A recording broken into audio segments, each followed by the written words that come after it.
الحمد لله رب العالمين، والصلاة والسلام على أشرف الأنبياء والمرسلين محمد وآله وأصحابه أجمعين.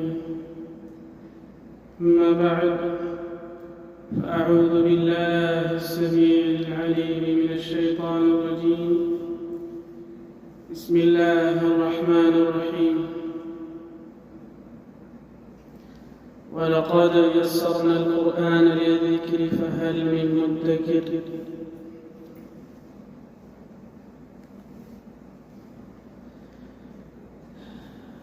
وقال رسول الله صلى الله عليه وسلم: خيركم من تعلم القرآن وعلمه. رواه البخاري. انتهاء قابل احترام زما د فیسبوک پاڼې ملګري، موږ یو اراده وکړه چې انشاءالله موږ به خپل ملګرو سره د قرآن کریم لفظی ترجمه مختصر تفسیر و شیخ کو.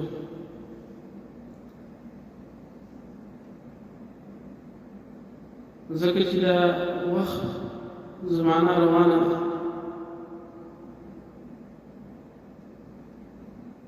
ډېر وخت لاړو، پته نه لګي زندګۍ چې کله به مرګ راځي. دنیا پسې موږ لګېدلي، دنیا د هغې لپاره سفرونه کړو، بار ملکونو ته، سعودي عرب ته، بل ته بل ته.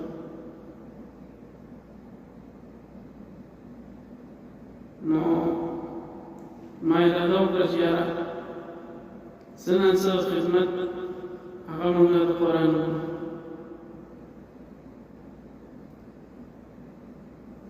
نو قرآن کریم دا یو عظیم کتاب دی، دې کې هیڅ شک نشته، او دا د ټولو کتابونو آخري کتاب دی.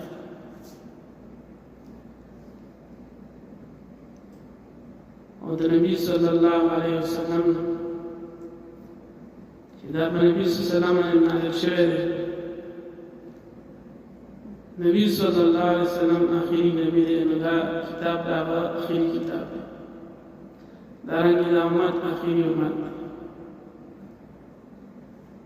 دې نه وروسته به بیا قیامت دی. د قیامت نه مخکې خپل اعمالو چې موږ څه نه څه اعمال په دنیا کې وکړو چې هغه زموږ لپاره باقیات صالحات شي، چې کم سے کم موږ آخرت کې تپوس وشي، الله وایي چې ما یو خط درلېږلی، یو کتاب مې درلېږلی، هغې کې زما خبرې وي، تاسو هغې زده کړه کړې وه، که نه وه کړې، کوشش هم کړی او که نه وه کړی.